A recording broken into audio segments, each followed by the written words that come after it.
Praise the Lord, जय मसीह की। प्रभु आप सबको जो कि आशीष दे और धन्यवाद देते हैं कि फिर से प्रभु ने मौका दिया कि आज हम प्रभु की आराधना और स्तुति जो कि हम कर सकें। परमेश्वर के वचन में भजन संहिता लिखने वाला दाऊद कहता है, पृथ्वी और जो कुछ उसमें है यहोवा ही का है, जगत और उसमें निवास करने वाले भी, क्योंकि उसी ने उसकी नींव समुद्र के ऊपर दृढ़ करके रखी है और महानदों के ऊपर स्थिर किया है। आइए हम अपने सर को झुकाएं और प्रार्थना करें। पृथ्वी के महान राजा, हमारे जो कि जीवन के अधिकारी पिता, हम धन्यवाद देते हैं आज के सु अवसर के लिए। आपने मौका दिया प्रभु की इस ऑनलाइन सर्विस के माध्यम से प्रभु जी इस महीने के आखिरी रविवार में आप पहुंचे हैं। प्रभु जी 11 महीने के प्रभु जी आखिरी रविवार में प्रभु जी हम एक आपके निज प्रजा होकर आपकी आराधना करने आए।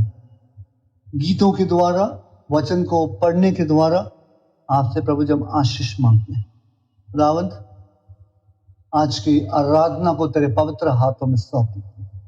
तू ही महान राजा है, तू ही सच्चा और जीवित खुदावंद। हम आपको जानते हैं और मानते हैं कि तेरे अलावा कोई और खुदा इस जगत में है ही नहीं।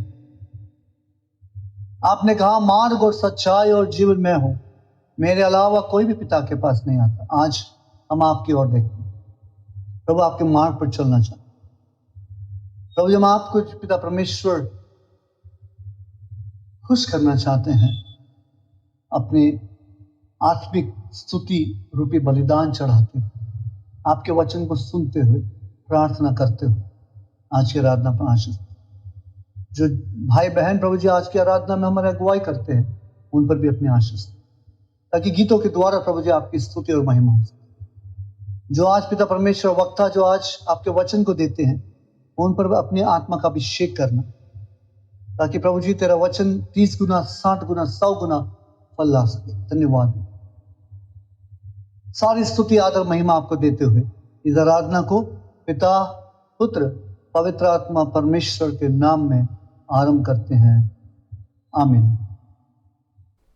प्रेरितों के काम उसके 16वां अध्याय और उसका 25वां और 26वां वचन में हम पढ़ते हैं कि आधी रात के लगभग पौलुस और सीलस प्रार्थना करते हुए परमेश्वर के भजन गा रहे थे और वहाँ बंदी गृह की नींव हिल गई और सबके बंधन खुल पड़े। तो आइए हम और आप प्रभु के ऐसे आराधना करते हैं कि हमारे सब बंधन टूट जाए और हम बंधन मुक्त होकर प्रभु की आराधना करें।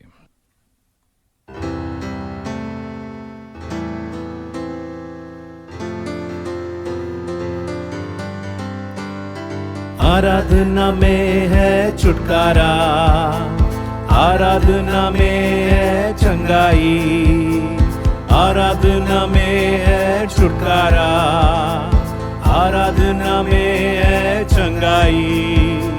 शरीर प्राण आत्मा में शांति आनंद देता है, जान से प्यारा प्रभु। शरीर प्राण आत्मा में शांति आनंद देता है, जान से प्यारा प्रभु। प्रार्थना करे, आराधना करे, वो अच्छा है, कितना भला है।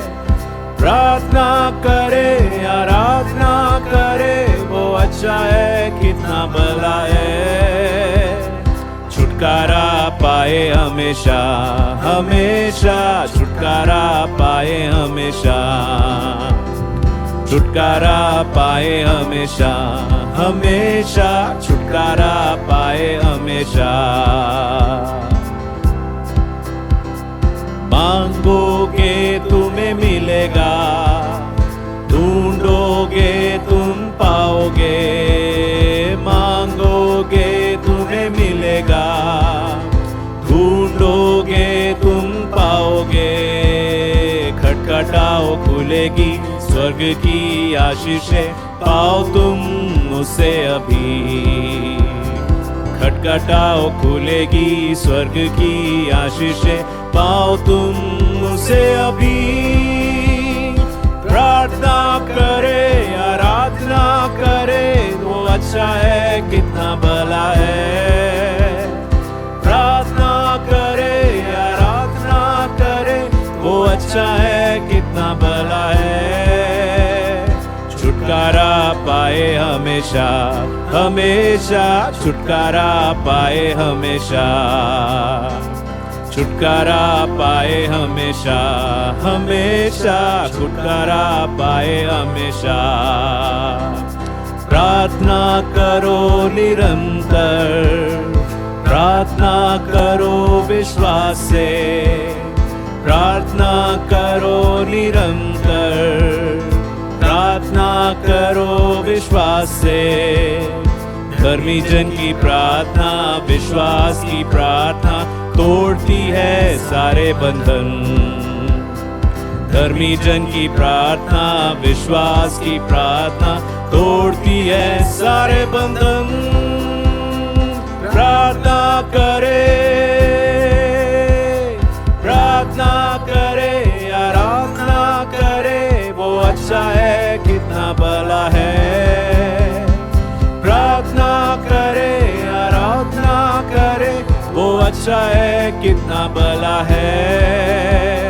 छुटकारा पाए हमेशा, हमेशा छुटकारा पाए हमेशा। छुटकारा पाए हमेशा, हमेशा छुटकारा पाए हमेशा। आराधना में है छुटकारा, आराधना में है चंगाई। आराधना में है छुटकारा, आराधना में है चंगाई। शरीर प्राण आत्मा में शांति आनंद देता है, जान से प्यारा प्रभु।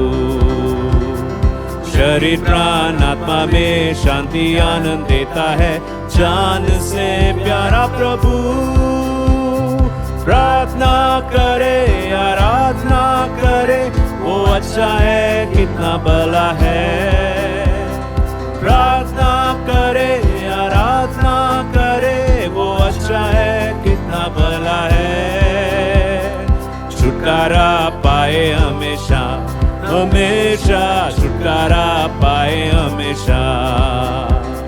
छुटकारा पाए हमेशा, हमेशा छुटकारा पाए हमेशा।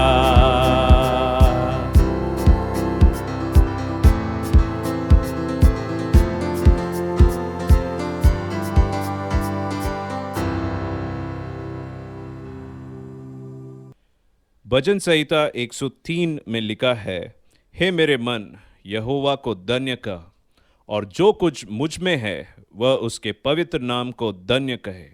हे मेरे मन यहोवा को धन्य कह, और उसके किसी उपकारों को ना भूलना।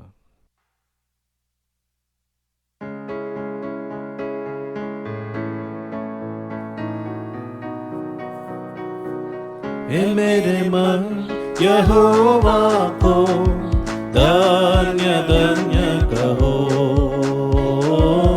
हे मेरे मन यहोवा को धन्य धन्य कहो। जो कुछ भी मुझ में है, जो कुछ भी मुझ में है, उसको धन्य कहो।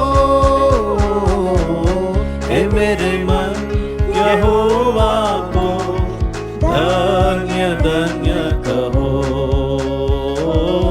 हे मेरे मन यहोवा को धन्य धन्य कहो।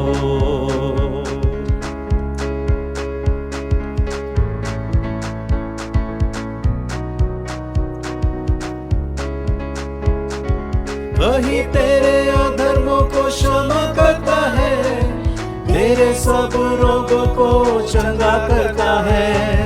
Hallelujah hallelujah. वही तेरे अधर्मों को क्षमा करता है, तेरे सब रोगों को चंगा करता है। वही तो तेरे प्राण को बचाता है। हे मेरे मन यहोवा को धन्य धन्य कहो। हे मेरे मन यहोवा को धन्य धन्य कहो।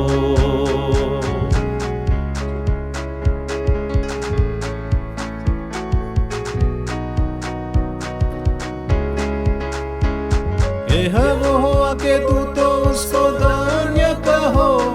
ये सारी पृथ्वी उसको धन्य कहो। धन्य कहो, धन्य कहो। यहोवा के दूतों उसको धन्य कहो। ये सारी पृथ्वी उसको धन्य कहो।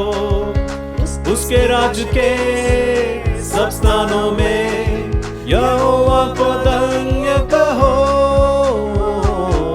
हे मेरे मन यहोवा को धन्य धन्य कहो। हे मेरे मन यहोवा को धन्य धन्य कहो। जो कुछ भी मुझ में है, जो कुछ भी मुझ में है, उसको धन्य कहो। हे मेरे मन यहोवा को धन्य धन्य कहो। हे मेरे मन यहोवा को धन्य धन्य कहो।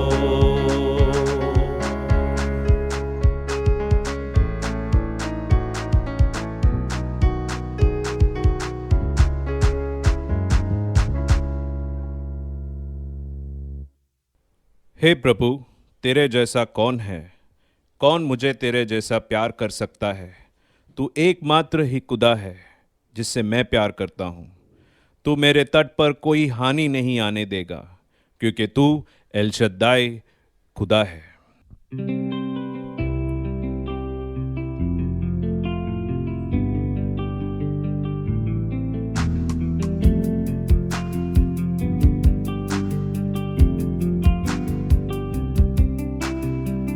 तेरे जैसा कौन है जो मेरा भला करे? मेरा भरोसा सिर्फ तुझ पर प्रभु। तेरे जैसा कौन है जो मेरा भला करे? मेरा भरोसा सिर्फ तुझ पर प्रभु। मेरे जीवन का स्वामी आधार बना तू प्रभु जी। तू नहीं तो मेरा जीवन व्यर्थ हो जाएगा। मेरे जीवन का स्वामी आधार बना तू प्रभु जी। तू नहीं तो मेरा जीवन व्यर्थ हो जाएगा। एल शद्दाई आराधना, एलोहीम आराधना, अदोनाई आराधना, यीशुआ आराधना। एल शद्दाई आराधना, एलोहीम आराधना, अदोनाई आराधना, यीशुआ आराधना।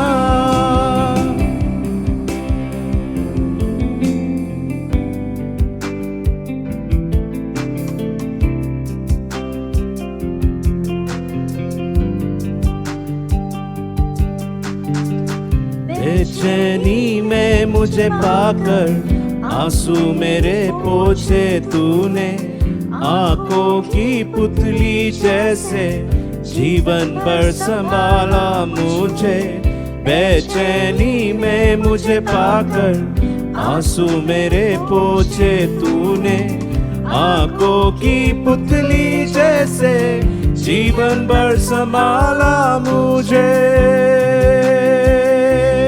एल शद्दाई आराधना, एलोहीम आराधना, अदोनाई आराधना, यीशुआ आराधना, एल शदाई आराधना, एलोहीम आराधना, अदोनाई आराधना, यीशुआ आराधना।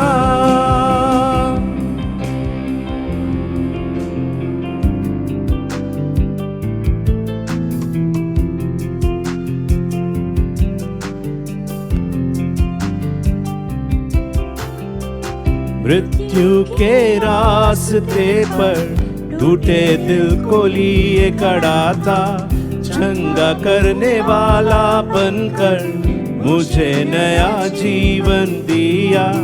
मृत्यु के रास्ते पर टूटे दिल को लिए खड़ा था, चंगा करने वाला बनकर मुझे नया जीवन दिया।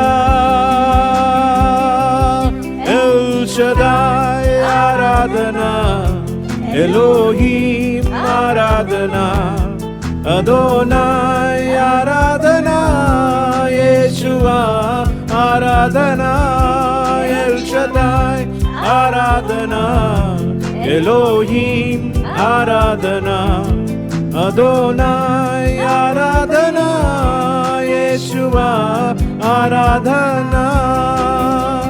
तेरे जैसा कौन है जो मेरा भला करे, मेरा भरोसा सिर्फ तुझ पर प्रभु। तेरे जैसा कौन है जो मेरा भला करे, मेरा भरोसा सिर्फ तुझ पर प्रभु। मेरे जीवन का स्वामी आधार बना तू प्रभु जी, तू नहीं तो मेरा जीवन व्यर्थ हो जाएगा। मेरे जीवन का स्वामी आधार बना तू प्रभु जी, तू नहीं तो मेरा जीवन व्यर्थ हो जाएगा। एल शदाई आराधना, एलोहीम आराधना, अदोनाई आराधना, यीशुआ आराधना। एल शदाई आराधना, एलोहीम आराधना, अदोनाई आराधना, यीशुआ आराधना।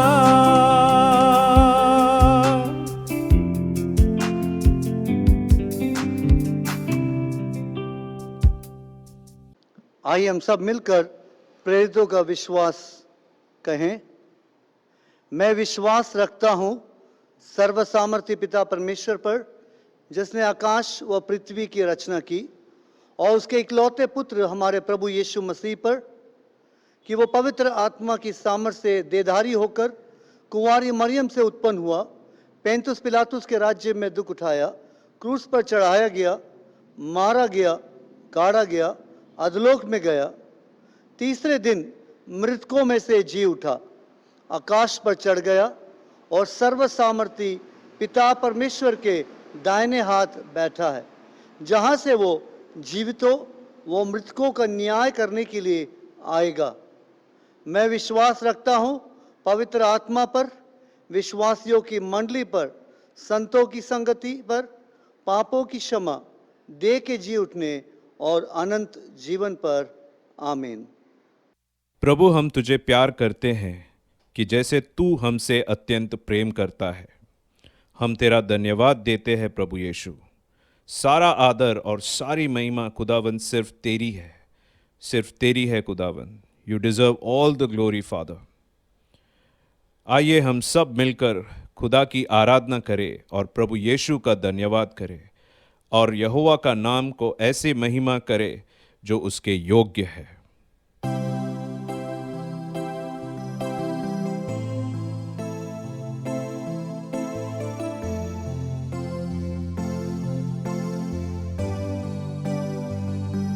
महिमा आदर करते हुए अपने हाथों को उठाकर आराधना करते हैं, महिमा आदर करते हुए अपने हाथों को उठाकर आराधना करते हैं। तू है महान, तू करता अद्भुत काम, तेरे जैसा कोई नहीं, तेरे जैसा कोई नहीं। तू है महान, तू करता अद्भुत काम, तेरे जैसा कोई नहीं, तेरे जैसा कोई नहीं।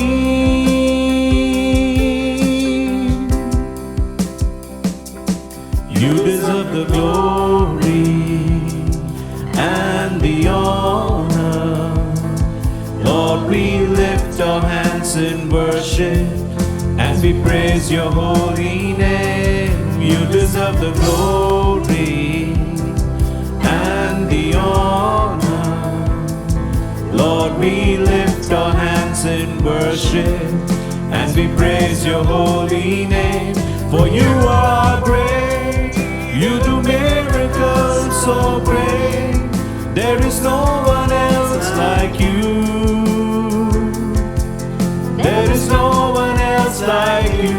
For you are great, you do miracles so great. There is no one else like you. There is no one else like you. तू है महान, तू करता अद्भुत काम, तेरे जैसा कोई नहीं, तेरे जैसा कोई नहीं। तू है महान, तू करता अद्भुत काम, तेरे जैसा कोई नहीं, तेरे जैसा कोई नहीं।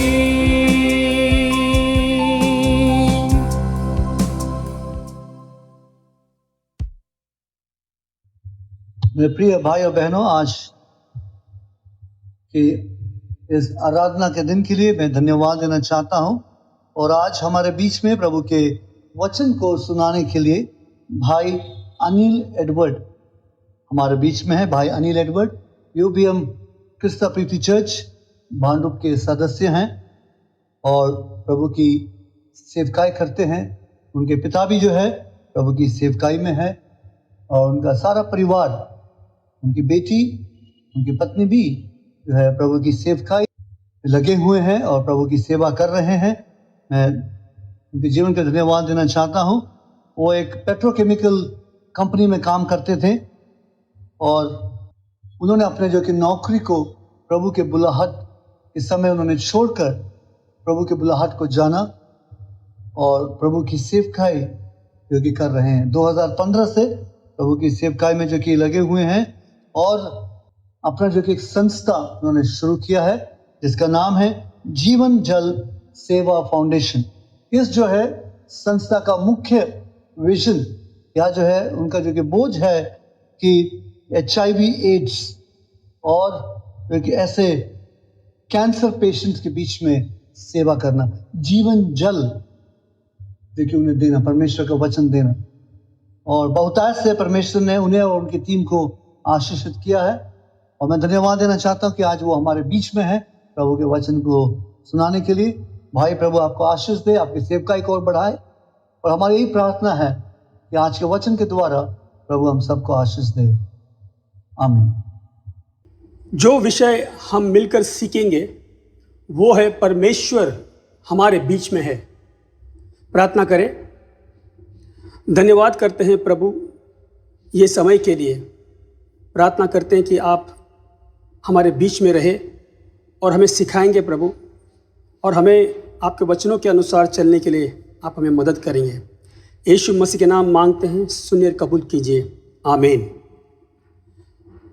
यशायाह 64:1-9। काश तू आकाश को फाड़ कर पृथ्वी पर उतर आता, तेरी उपस्थिति से पहाड़ों पे भूचाल आता। जैसे आग जड़ जंकाड़ को जलाती है, जैसे आग की आंच पानी को उबालती है, वैसे ही प्रभु तू अपने बैरियों पर अपना नाम रख दे, जिससे राष्ट्र तेरी उपस्थिति से काँप उठे।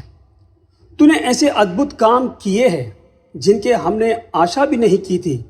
सचमुच जब तू स्वर्ग से नीचे उतरा था, तब तेरी उपस्थिति से पहाड़ों में भी भूचाल आया।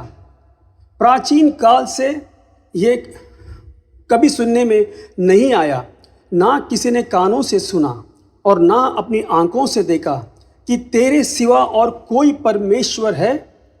केवल तू उनके लिए आश्चर्यपूर्ण कार्य करता है जो तेरी प्रतीक्षा करते हैं।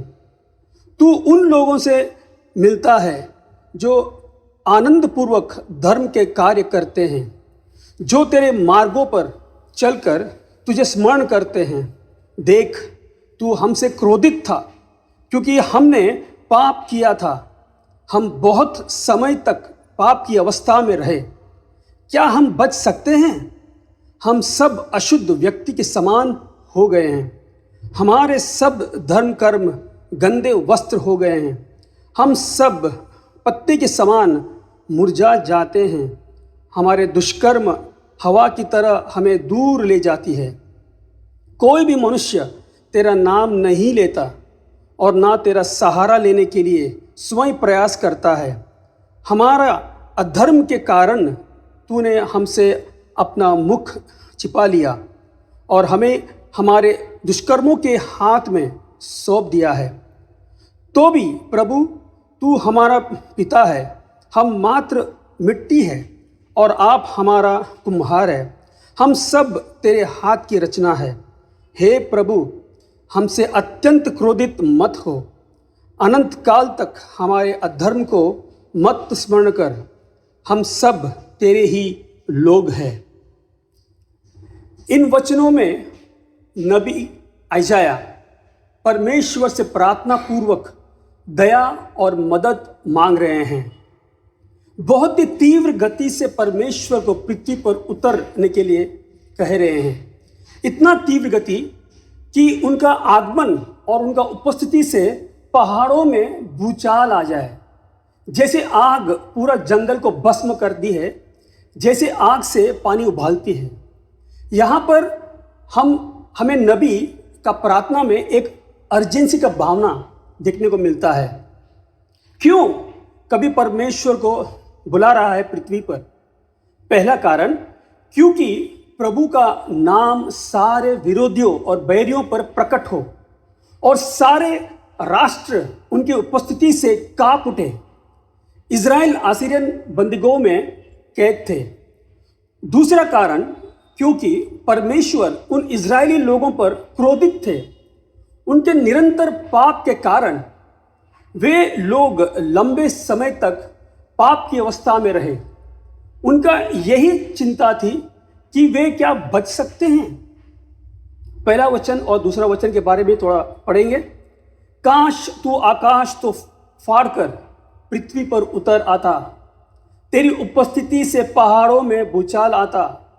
जैसे आग जड़ जंकाड़ को जलाती है, जैसे आग की आंच पानी को उबालती है, वैसे ही प्रभु तू अपने बैरियों पर अपना नाम प्रकट कर, जिससे राष्ट्र तेरी उपस्थिति से कांप उठे। यहाँ पर यशायाह नबी परमेश्वर से मांगते हैं कि वे भूमि पर आ जाए, वे उनकी सारी सृष्टि को हिलाए, जिस तरह उन्होंने प्राचीन दिनों में किया था। नबी ने स्वीकारा कि मनुष्य का एक ही आशा है कि परमेश्वर अपने स्वर्ग को छोड़कर इस भूमि पर आ जाए।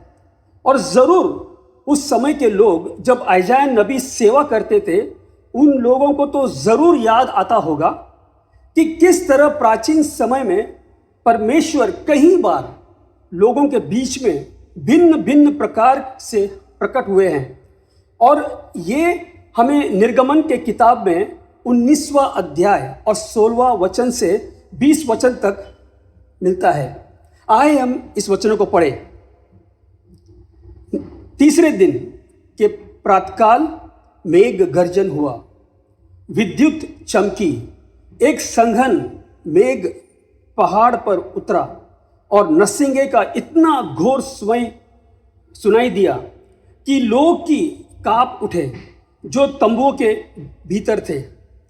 तत्पश्चात मूसा लोगों को परमेश्वर से भेंट कराने के लिए शिविर से बाहर आए।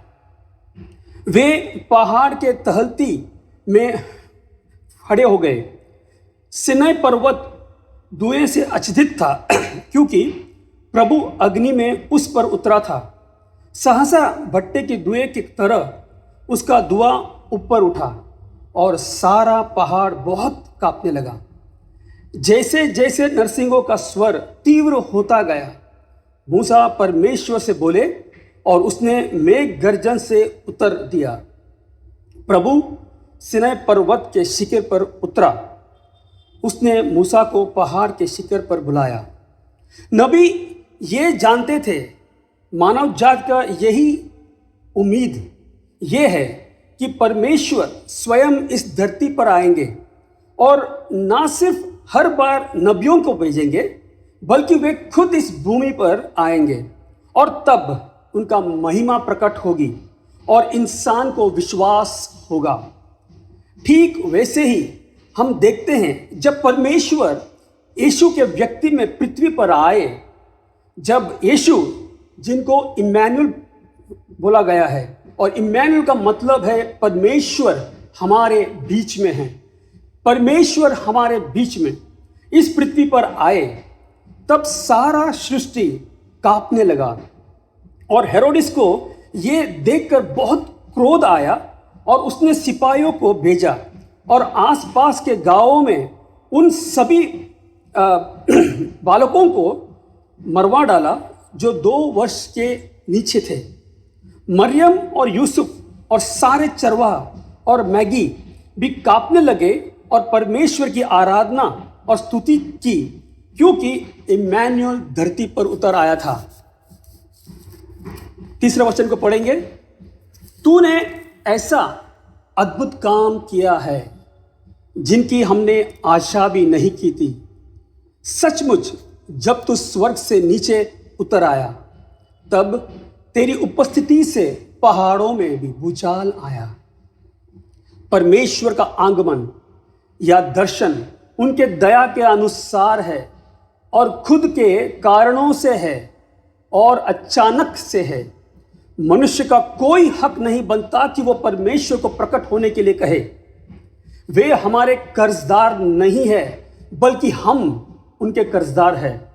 उसके बावजूद परमेश्वर ने मनुष्य जात को अपनी कृपा, दया और आशीष को बारंबार दिया। आदम और हव्वा को मिलने परमेश्वर संध्या के समय में वाटिका में आए। जिस नगर और मीनार को मनुष्य बना रहा था, उनको देखने के लिए प्रभु स्वर्ग से उतरे। मूसा से मिलने के लिए परमेश्वर जलती हुई झाड़ी में प्रकट हुए और परमेश्वर ने अपने एक लौता पुत्र को संसार में इसलिए भेजा कि हम उसके द्वारा जीवन प्राप्त करें। प्रभु परमेश्वर फिर से आएंगे। जब तुरही सुनाई देगी, तब प्रभु स्वयं स्वर्ग से उतरेंगे। परमेश्वर का आगमन या दर्शन उनके दया के अनुसार है और खुद के कारणों से है और अचानक से है। वे हमारे कर्जदार नहीं है, बल्कि हम उनके कर्जदार जरूर है। हम चौथे वचन और 5वां वचन का पहला भाग पढ़ेंगे। प्राचीन काल से ये कभी सुनने में नहीं आया, ना किसी ने कानों से सुना और ना अपनी आंखों से देखा कि तेरे सिवा और कोई परमेश्वर है। केवल तू उनके लिए आश्चर्यपूर्ण कार्य करता है जो तेरी प्रतीक्षा करते हैं। तू उन लोगों से मिलता है जो आनंदपूर्वक धर्म के कार्य करते हैं, जो तेरे मार्गों पर चलकर तुझे स्मरण करते हैं। यहाँ पर यशायाह अपने प्रार्थना में ये कहा कि भले ही परमेश्वर नहीं दिखता है, क्योंकि वे एक आत्मा है। फिर भी इज़राइल ये ज़रूर जानता है कि परमेश्वर मौजूद है और उन्हें इज़राइल के लोगों उनके अद्भुत कार्यों के लिए मानते भी है। जैसे पौलुस रोमियो के पत्रिका में पहला अध्याय 19 और 20 में ये लिखते हैं, क्योंकि जो परमेश्वर के बारे में जानकारी है वो तो मनुष्य को स्पष्ट है, क्योंकि परमेश्वर स्वयं उनके बारे में मनुष्य को स्पष्ट किया है। संसार के सृष्टि के समय से ही परमेश्वर के अदृश्य गुण, उनका अनंत काल का शक्ति और उनका दैवीय स्वरूप स्पष्ट रूप से देखा गया है और बनाया हुआ चीजों के माध्यम से समझा जा रहा है, ताकि मनुष्य बिना किसी बहाने के रहे। पूरी दुनिया जानता है कि परमेश्वर है। सब ने परमेश्वर के अद्भुत कार्यों को, उनके अदृश्य गुणों को, उनका अनंत काल का शक्ति और उनका दैवीय स्वरूप स्पष्ट रूप से किसी ना किसी तरह से सामना तो जरूर किया है। और मनुष्य जरूर जानता है कि ये परमेश्वर ही है। ये सारे जानकारियों से मनुष्य को अपनी अंतरात्मा में यह महसूस तो जरूर होता होगा कि वो परमेश्वर के नजर में गिरा हुआ मानव है। लेकिन इस अवस्था से बाहर निकलने के लिए परमेश्वर ने अपना एक लौता पुत्र हमारे प्रभु यीशु मसीह को भेजा, ताकि जो कोई भी उस पर विश्वास करेगा वो नाश नहीं होगा परंतु अनंत जीवन पाएगा। यीशु ने कहा कि मैं ही मार्ग हूं, मैं ही सत्य हूं और मैं ही जीवन हूं। हम 5वां वचन का जो दूसरा भाग और 6वां वचन को पढ़ेंगे। सॉरी। देख, तू हमसे क्रोधित था क्योंकि हमने पाप किया था। हम बहुत समय तक पाप किए अवस्था में रहे। क्या हम बच सकते हैं? हम सब अशुद्ध व्यक्ति के समान हो गए हैं। हमारे सब धर्म कर्म गंदे वस्त्र हो गए हैं। हम सब पत्ते के समान मुरझा जाते हैं। हमारे दुष्कर्म हवा की तरह हमें दूर ले जाती है। यहाँ पर नबी यशायाह ने सभी लोगों के ओर से पाप की कबूल की या फिर पापों का बयान किया और देते हुए परमेश्वर से कहा कि आपका हमसे नाराज होना जायज़ है। हमने आपके खिलाफ पाप किया है। हमने काफ़ी लंबे समय तक हमारे पापों में बिना पश्चाताप किए जी रहे थे, जबकि आपने धैर्यपूर्वक इंतजार किया। हम कैसे बच सकते हैं? या क्या हम कभी बच पाएंगे? हमारे सारे अच्छाइयों के कर्मों का निंदा की गई है। हम अशुद्ध हैं। हम परमेश्वर को क्या दे सकते हैं? हमारे अशुद्ध वस्त्र के सिवा जो परमेश्वर कभी नहीं स्वीकारेगा, और क्या दे सकते हैं हम? हमारे अशुद्ध वस्त्र के सिवा जो परमेश्वर कभी नहीं स्वीकारेगा, और क्या दे सकते हैं हम? मनुष्य एक सूखे पत्ते की तरह मुरझा गया है और हमारा पाप हमें परमेश्वर से बहुत दूर ले गया है। यशायाह नबी ने सभी लोगों की ओर से पाप का कबूली की, लेकिन फिर भी इज़राइल निरंतर पाप करते गए। वो लोग पूरी तरह से आशाहीन थे। सवाल अब भी यही है कि हम कैसे परमेश्वर के क्रोध से बच सकते हैं। सारा जगत इस सवाल को लेकर उत्तर खोज रहा है। असीरियन शासन में इज़राइल के लोग कैद में थे, तो जायज़ है कि उनके भी मनों में बहुत सारे चिंताएं थी। आज का संसार भी ठीक उसी तरह कैद में है जिस तरह इज़राइल कैद में था। आर्थिक व्यवस्था, भ्रष्टाचार, कमजोर शिक्षा व्यवस्था, तंगी, बीमारियां, अपराधों का रेट बढ़ना, ईर्ष्या, दुश्मनी, घरों में टूटे हुए रिश्ते, नशाबाजी और सबसे बड़ा बंधन या गुलामी जो मनुष्य कैद में है, और वो है सिर्फ और सिर्फ पाप। ये एक बहुत बड़ी महामारियों से हम गुजर रहे हैं जो इंसान को नजर में नहीं आ रहा है। सवाल फिर से यही है, हम कैसे बच सकते हैं? 7वां वचन पढ़ेंगे। कोई भी मनुष्य तेरा नाम नहीं लेता और ना तेरा सहारा लेने के लिए स्वयं प्रयास करता है। हमारे अधर्म के कारण तूने हमसे अपना मुख छिपा लिया है और हमें हमारे दुष्कर्मों के हाथ में सौंप दिया है। मुख्य बात यह है कि लोग परमेश्वर को समझने की कोशिश भी नहीं कर रहे हैं। सब समझते हैं कि परमेश्वर हमेशा हमारे साथ है और जीवन सब कुछ सही रीति से चल रहा है, इसलिए प्रार्थना करना बंद हुआ। लोगों का परमेश्वर के साथ संगति रुक गई, क्योंकि उनको लगा कि जब जीवन में कुछ समस्या आएंगी तब हम उनको याद करेंगे, तब हम प्रार्थना करेंगे, तब हम चर्च जाएंगे। तब तक जैसे जीवन अपने बलबूतों पर जो चल रहा है चलने दे। परमेश्वर का मुख्य उद्देश्य इंसान का सृष्टि करने का यह था कि वो उनके साथ संगति करे और इंसान से परमेश्वर को महिमा मिले। फिर से दोहराता हूं मैं, परमेश्वर का मुख्य उद्देश्य इंसान का सृष्टि करने का यह था कि वो उनके साथ संगति करे और इंसान से परमेश्वर का महिमा होने पाए।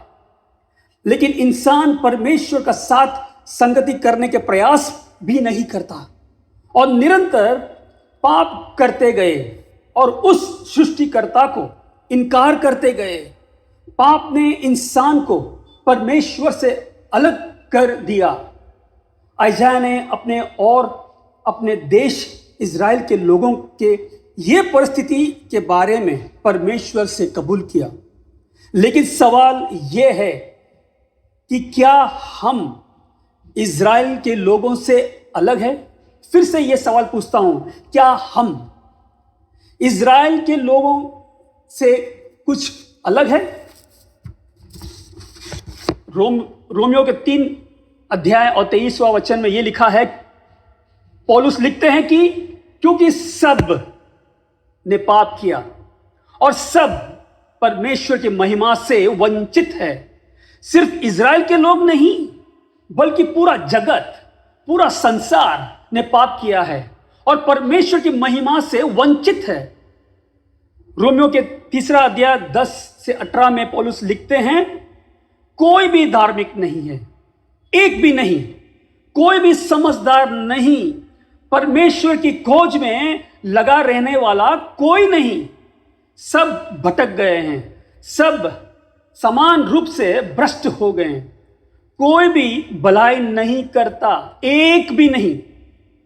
उनका गला खुली हुई कब्र है, उनकी जबान से वो चल कपट की भाषा बोलते हैं और उनके मुंह से दूसरों के प्रति श्राप के शब्द निकलते हैं। उनका पैर रक्तपात करने को दौड़ते हैं। उनका मार्ग में सिर्फ विनाश है और वे शांति का मार्ग नहीं जानते हैं और उनके आंखों में परमेश्वर का भय नहीं है। यह है मनुष्य का जात, असली रूप। और फिर सवाल यही है, हम कैसे बच सकते हैं? आगे पढ़ते हैं 8वां वचन और 9वां वचन। लेकिन अब प्रभु तू हमारा पिता है, हम मात्र मिट्टी है और आप हमारा कुम्हार है, हम सब तेरे हाथ की रचना है। हे प्रभु, हमसे अत्यंत क्रोधित मत हो, अनंत काल तक हमारे अधर्म को मत स्मरण रख। हम सब तेरे ही लोग हैं। परमेश्वर का क्रोध से हमें कौन बचा सकता है? टूटे हुए रिश्तों से हमें परमेश्वर के साथ कौन जोड़ सकता है? परमेश्वर के सिवा और कोई नहीं, क्योंकि उन्होंने मनुष्य को अपना प्रेम इस तरह प्रकट किया, जब हम पापी थे तब प्रभु यीशु मसीह हमारे लिए मरे। मैं फिर से दोहराऊंगा, जब हम पापी थे तब प्रभु यीशु मसीह हमारे लिए मारे गए। हम कैसे बच सकते हैं? एक पिता, एक कुम्हार, एक उद्धारकर्ता प्रभु यीशु मसीह हमें बचा सकता है। एक पिता, एक कुम्हार, एक ही उद्धारकर्ता प्रभु यीशु मसीह हमें बचा सकता है। मत्ती 1:23 में ऐसा लिखा है कि देखो, एक कुमारी गर्भवती होगी और पुत्र को जन्म देगी और उसका नाम इम्मानुएल रखा जाएगा, और जिसका अर्थ है परमेश्वर हमारे साथ है। परमेश्वर हमारे साथ है, परमेश्वर हमारे बीच में है। परमेश्वर ने अपने पुत्र को संसार में इसलिए नहीं भेजा कि वो संसार को दोषी ठहराए। उसने उसे इसलिए भेजा है कि संसार उसके द्वारा मुक्ति प्राप्त करे। उसने अपने पुत्र को इसके लिए भेजा ताकि संसार उसके द्वारा, प्रभु यीशु मसीह के द्वारा मुक्ति प्राप्त करे। संपूर्ण जगत अंधकार में जी रहा है, और इसलिए प्रभु यीशु ने कहा कि वे इस दुनिया में उजाला बनकर आए, ताकि जो कोई उन पर विश्वास करेगा वे कभी खुद को अंधकार में नहीं पाएंगे। संपूर्ण जगत अंधकार में जी रहा है, और इसलिए प्रभु यीशु ने कहा कि वे इस दुनिया में उजाला बनकर आए हैं, ताकि जो कोई उन पर विश्वास करेगा वे कभी खुद को अंधकार में नहीं पाएंगे। पौलुस ने रोमियो के पत्रिका 6:23 में ऐसे लिखते हैं कि पाप का वेतन मृत्यु है, किंतु परमेश्वर का वरदान है हमारे प्रभु यीशु मसीह में शाश्वत जीवन, अनंत काल का जीवन। इसलिए नबी यशायाह ने तीव्र गति से परमेश्वर से विनती की कि वे इस धरती पर आकर इज़राइल लोगों को आज़ादी दे, उनके पापों से जो विश्वास करे और परमेश्वर को एक कुम्हार और उद्धारकर्ता स्वीकार करे। अगर अपने मुख से स्वीकार करते हैं कि यीशु प्रभु है और हृदय से विश्वास करते हैं कि परमेश्वर ने उन्हें मृतकों में से जिलाया, तो हमें मुक्ति प्राप्त होगी। प्रभु यीशु मसीह ने कहा कि हे बोझ से दबे हुए लोगों, मेरे पास आओ और मैं तुम्हें विश्राम दूंगा। हे बोझ से दबे हुए लोगों, मेरे पास आओ और मैं तुम्हें विश्राम दूंगा। आमीन। आइए जो कि हम सरों को झुकाकर प्रभु के वचन के लिए और आज की इस आराधना के लिए प्रभु को धन्यवाद दें। प्रभु हम तेरा धन्यवाद करते हैं आज की इस आराधना के लिए, और धन्यवाद देते हैं प्रभु कि आज आपने अपने सेवक के द्वारा हमसे बातें, आपने प्रभु जी हमें बताया, ये सिखाया, जताया कि प्रभु आपकी इच्छा क्या है। और प्रभु ये भी पिता परमेश्वर आपने जाहिर किया कि हमें किस प्रकार बोझ के साथ प्रभु आपकी सेवा में लगे रहना, लोगों को पिता परमेश्वर प्रभु जी नरक की आंख से बचाकर उन्हें पिता परमेश्वर आपके सम्मुख लाना है।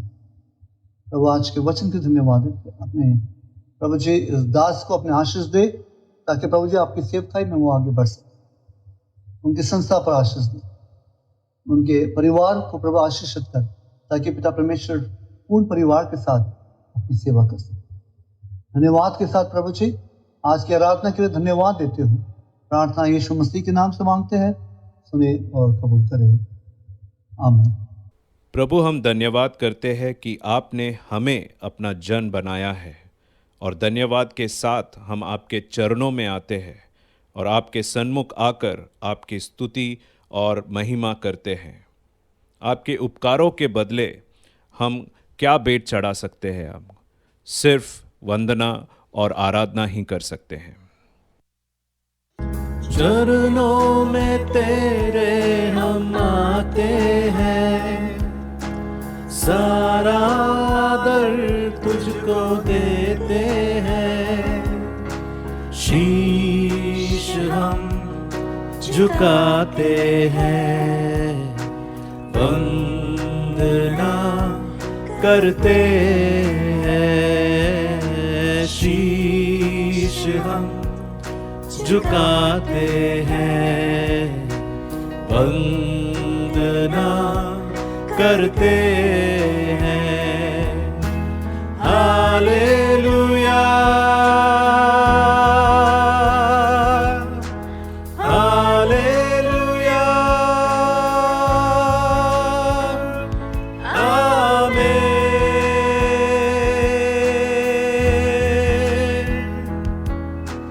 हालेलुया, हालेलुया, आमीन।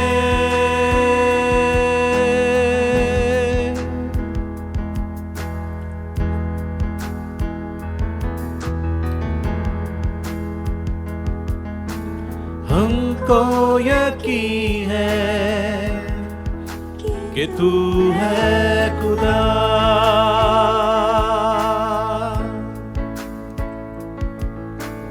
इस कारण ही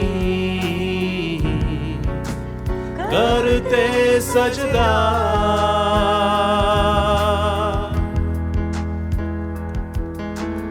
हमको यकीन है कि तू है खुदा,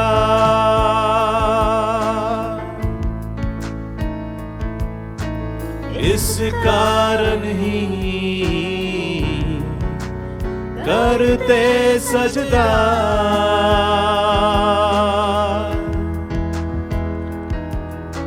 शीश हम झुकाते हैं, वंदना करते हैं, शीश हम झुकाते हैं, वंदना करते हैं। हालेलुया, हालेलुया, आमीन।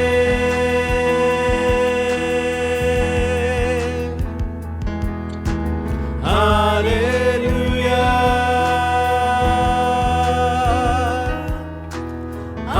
हालेलुया, आमीन।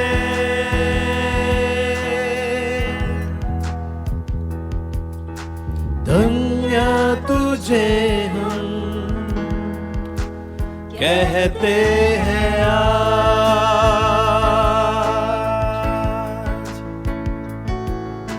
सारे जहां का है तू सरताज।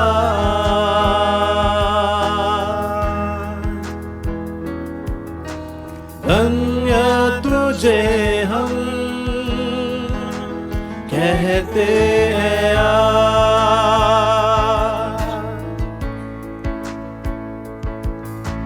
सारे जहां का है तू सरताज।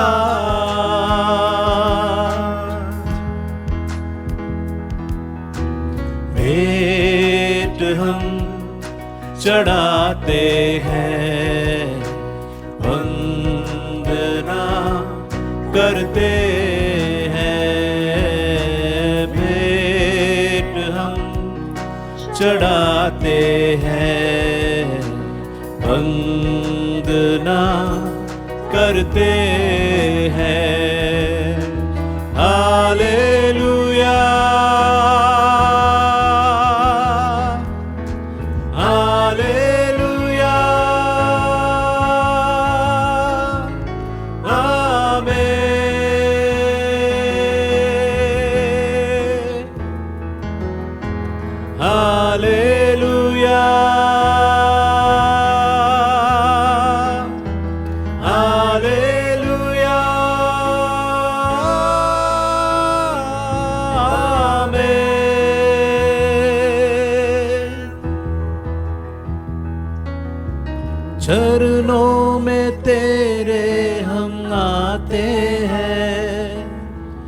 सारा दर तुझको देते हैं, शीश हम झुकाते हैं, वंदना करते हैं, शीश हम झुकाते हैं, वंदना करते हैं। हालेलुया, हालेलुया, आमीन।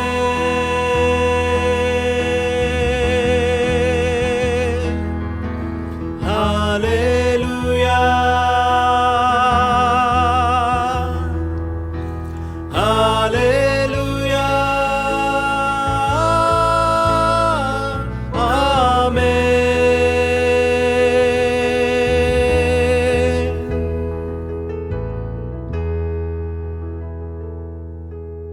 आइए हम सब मिलकर प्रभु ने जो प्रार्थना हमें सिखाया है, हम सब एक साथ मिलकर कहें, हे हमारे पिता, तू जो स्वर्ग में है, तेरा नाम पवित्र माना जाए, तेरा राज्य आए, तेरी इच्छा जैसे स्वर्ग में पूरी होती है वैसे पृथ्वी पर भी हो। हमारे दिन भर की रोटी आज हमें दे, और जिस प्रकार हमने अपने अपराधियों को क्षमा किया है वैसे ही तू भी हमारे अपराधों को क्षमा कर, और हमें परीक्षा में ना ला परंतु बुराई से बचा, क्योंकि राज्य और पराक्रम और महिमा सदा तेरे ही हैं, आमीन। आइए जो है हम अंतिम आशीर्वाद को हम प्राप्त करें। यहोवा तुझे आशीष दे और तेरी रक्षा करे, यहोवा तुझ पर अपने मुख का प्रकाश चमकाए और तुझ पर अनुग्रह करे, यहोवा अपना मुख तेरी ओर करे और तुझे शांति दे। अब हमारे यीशु मसीह का अनुग्रह, खुदावंद बाप का प्रेम, पवित्र आत्मा की सहभागिता आप सभी के साथ हमेशा हमेशा बनी रहे, आमीन। प्रभु आप सबको आशीष दे। जय मसीह की।